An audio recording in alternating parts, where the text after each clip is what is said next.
What an amazing Grey Cup party. Hey there, buddy. CFL Jim here. We have a lot of catching up to do. Let's start off with some takes that I had coming into this season of the CFL. Number one, could Toronto keep their Grey Cup momentum coming into this season and have a very special 2020? Could Bo Levi Mitchell do it again? Could he keep up with his level of production? With Saskatchewan, where the Rough Riders have their same old season where they get off to a hot start and then fall off and then kind of get back up ready for the playoffs, only to disappoint in the postseason. I was interested in how the new quarterback situations would look. Vernon Adams in Calgary, Nathan Rourke with a full offseason in BC, Trey Ford. I know everyone was excited for him. Those are a bunch of things that I was looking for. And then, of course, as always, who would emerge? Who would falter? And my last thing I was looking forward to this season, what would the Winnipeg Blue Bombers look like? We finally see an offseason where they actually don't look good and don't have anything happen. Would they finally have a regular season where they are slumped, where they're not doing things well? And I was just foaming at the mouth to see what of my predictions would happen, what would be up, what would be down, what would be left, what would be right. And it's been awesome to see all of these things unfold. Now, if I'm going over these, let's see. Toronto, would they keep up momentum?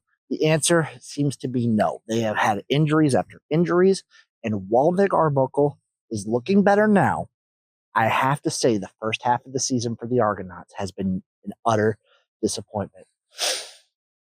For the Rough Riders, man, they look good. Oh boy, they look powerful.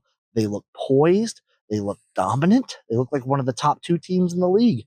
And the fact that they've continued that on from week one all the way up now to Labor Day has been awesome to see. The Winnipeg Blue Bombers, we'll go to that one next. I have to say they have looked very disappointing. While in spurts, they've had moments. I would say overall, they look like a mid to bottom mid team. They're like in that weird pack shuffle, you know? And that's not what you expect after what we've seen of them, at least in the regular season. They've been to how many Grey Cups? Been to. I'm not going to say win, but you expect a little bit more off of a team with this kind of pedigree. Now for the quarterback situations, got to say Vernon Adams in Calgary. Mwah. He looks awesome. He looks sexy. He looks powerful.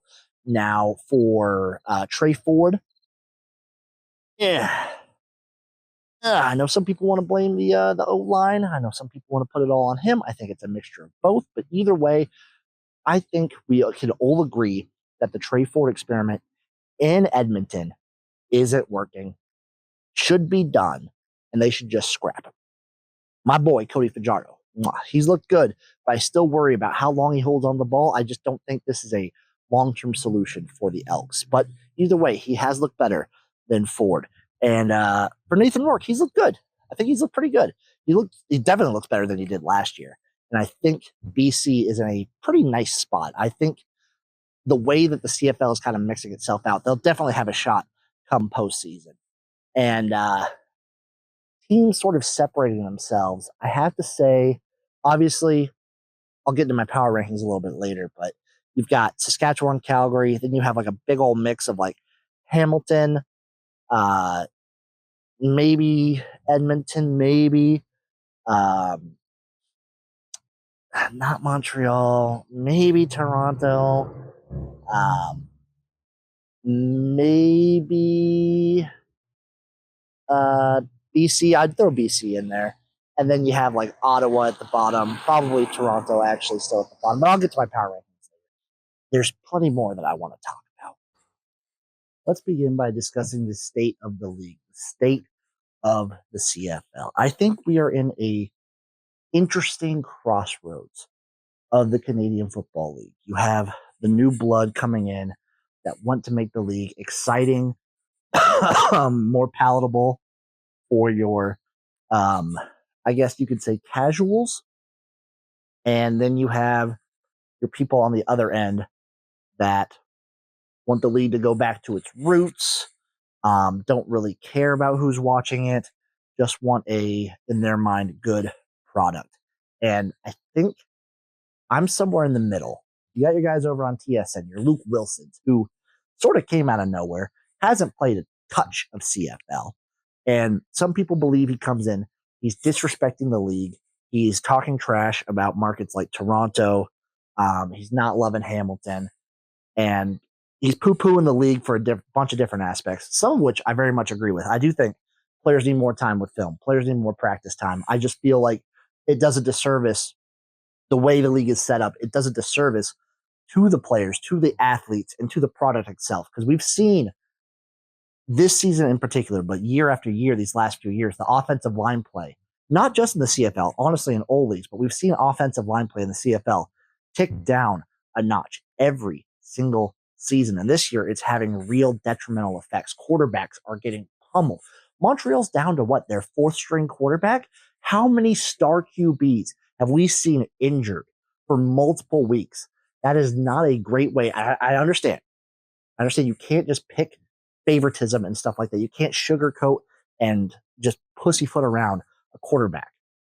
I hate that the NFL does that. I like that the CFL allows these guys to actually get hit, but you have to factor in these are your stars, and you need an offensive line around them that can protect them. And I feel like markets like Toronto do a disservice to the Argonauts by not marketing them better. I'm not going to be the guy that comes in and says, hey, this is what you got to do. This is how you fix it. Yada, yada, yada, yada. I feel like so much has been tried in the city of Toronto. And when you have teams like the Blue Jays that get tons of play, you have the Raptors that get tons of play. You have a team in the Argonauts, two-time Grey Cup winners since 2020. And they are consistently atop the CFL standings. And they barely get a whimper. It's just something that needs tweaked. Maybe I'll have some ideas. Give me a week. Give me a week. I'll give you some ideas on the Toronto Argonauts, huh? I love the fact that the CFL continually has great parity. Even the bottom teams will have games against the top where it just always comes down to the wire, especially last season. This season we've had it, but last season it felt like every single game was coming down to the wire, and it's just so damn entertaining to watch. The level of play has been so fun. I get people are complaining about rouges. I don't care. Keep the stuff that makes the CFL different, that makes the CFL, keep it. If you want to get rid of the rouge on like field goals, fine, I guess. I don't want to do that. I love how unique and interesting and weird and different that is. But if you want to do that, fine. Get a casual in there. But I don't think doing things like shortening the field or skinnying up the field or maybe taking away a guy on offense and defense. I don't think things like that are good for the CFL. I think it has a very awesome product, a very unique product. I also don't want to get rid of the 3-down system. I don't get how people view 3-down football as slow, where you'll have games where it's play, punt, play, punt. How is that different than watching a Thursday night NFL game between the Jaguars and the Colts, where it's terrible football, but people still want to tune in because it's the NFL? The CFL has exciting plays. And I think the last 3 minutes of a CFL game are the most exciting football of almost any level. And that is something that the CFL needs to brand into, buy into, and push. I do think this. I think the CFL does hire, and I think TSN as well. I think they hire people that aren't in love with the league to market it. I think it's just like, oh, I'm a marketing person. Oh, I'm a social media person. I'm doing this for a paycheck. But then you post stuff online that is barely hyping up the CFL, that is getting stats wrong, that is getting names wrong.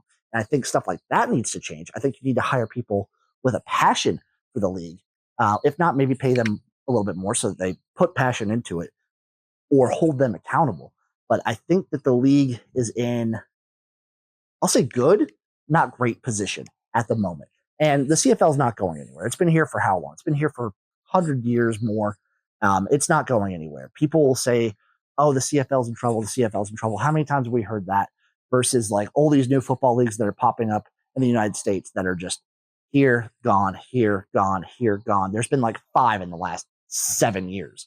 And the CFL remains tried and true. It's a beautiful league with beautiful product, beautiful players. And I just wish that they would push that more to the masses, you know? this week. Sunday, we got Winnipeg versus Saskatchewan. The Blue Bombers versus the Rough Riders. What's the spread here, Jimmy? Rough Riders -4.5. I'm taking the -4.5 here. Monday, September 1st, Toronto Argonauts versus the Hamilton Tiger Cats. Tiger Cats are 5.5 point favorites here. The over-under is 57.5 plus 205 on the money line. I'm going to take Hamilton here. And finally, Edmonton versus Calgary. I will be watching all of these games. I might stream them. We'll see. Maybe I'm finally getting back in the stream. Edmonton Elks versus the Calgary Stampeders. Stamps are 7.5 point favorites here. Over under 51.5 plus 280 on the money line. Give me the plus 7.5 with the boys. Oh, what a weekend. What a weekend. The games were tight. I don't care what people say about the Edmonton-Calgary score. That game was tight for a good chunk of it, okay? It was one of those blowouts, but still somehow entertaining, both in how sloppy both teams seemed to play for the most part. And, there were some very fun moments, but I'm getting ahead of myself here. We're going to start with the Saskatchewan Roughriders hosting the Winnipeg Blue Bombers, with the Roughriders winning 34-30.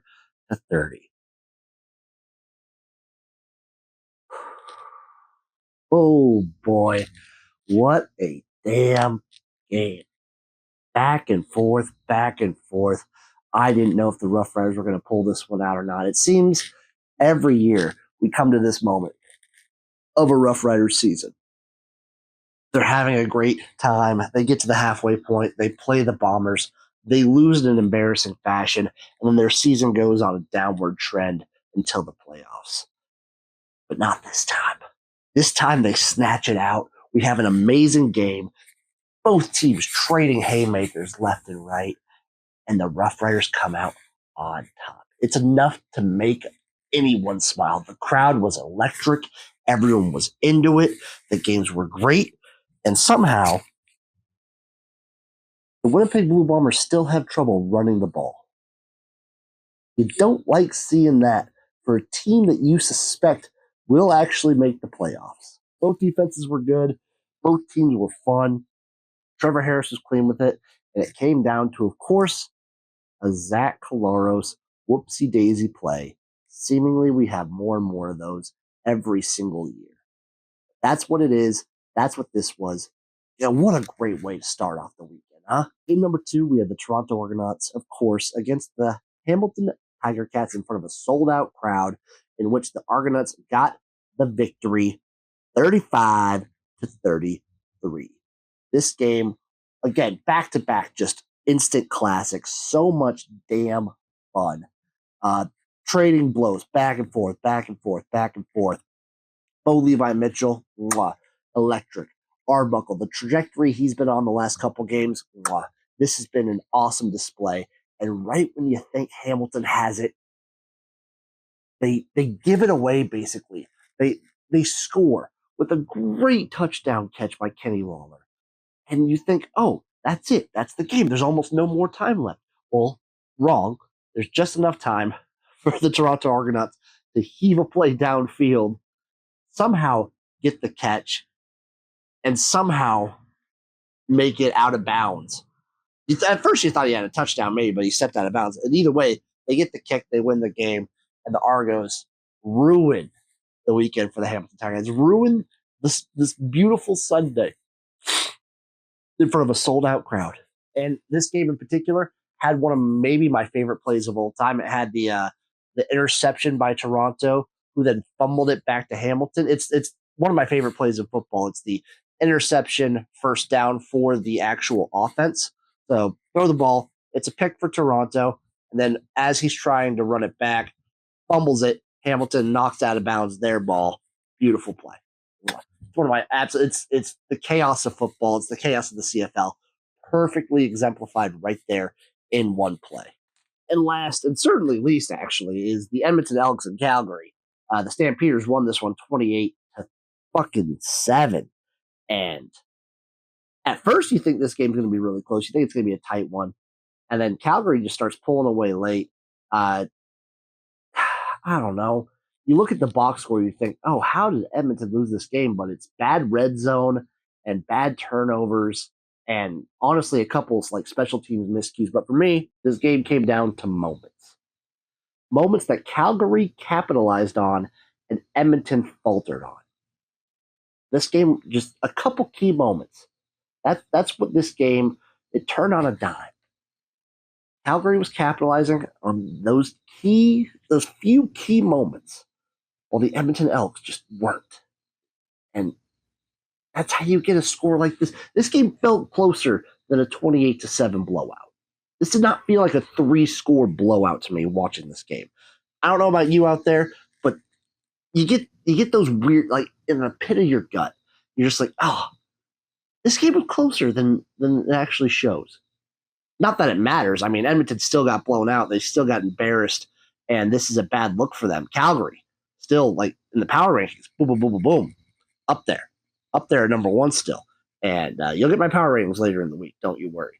But, oh, what a great weekend of football. I'm just so glad that the CFL's full swing.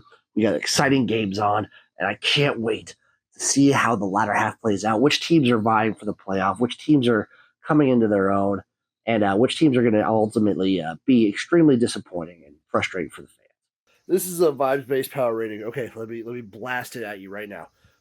This is totally just vibes off the dome. Let's go. Number 9, Ottawa. Number 8, Montreal. Number 7, we're going to roll with Edmonton here.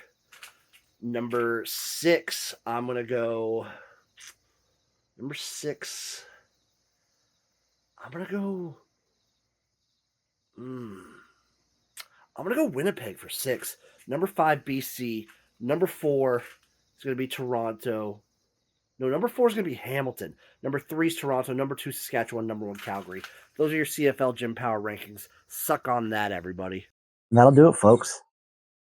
The CFL is a wonderful game that more people should watch until eventually it takes over the NFL. That's my thoughts. That's my beliefs. We have beautiful Labor Day Classics coming up, and I think the future of the league is in a very unique and interesting position. I think this season plays out extremely interestingly. I think we have a very unique case of who's going to make the Grey Cup.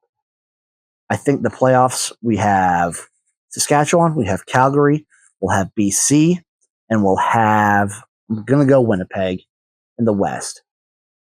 And then in the East, you got to go Hamilton. You got to go Toronto.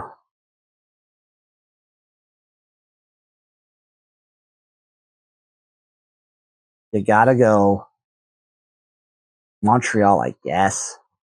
Maybe Ottawa gets their shit together. I don't know. But my Grey Cup is going to be the Saskatchewan Roughriders versus the Hamilton Tiger Cats. I think the Roughriders get it the hell done. And there's going to be plenty of classic games, plenty of more entertainment. I don't care that they're about to go up against the NFL. I will be watching Canadian football because Canadian football is older, has more history, has more excitement, has more storylines, and I will be soaking up every droplet of juice that sprinkles from the sponge that is the CFL. And I will be here to give that juice back to you like a baby bird regurgitated from its mother's mouth. I'm CFL Jim. Let's have us a great last half of the CFL season.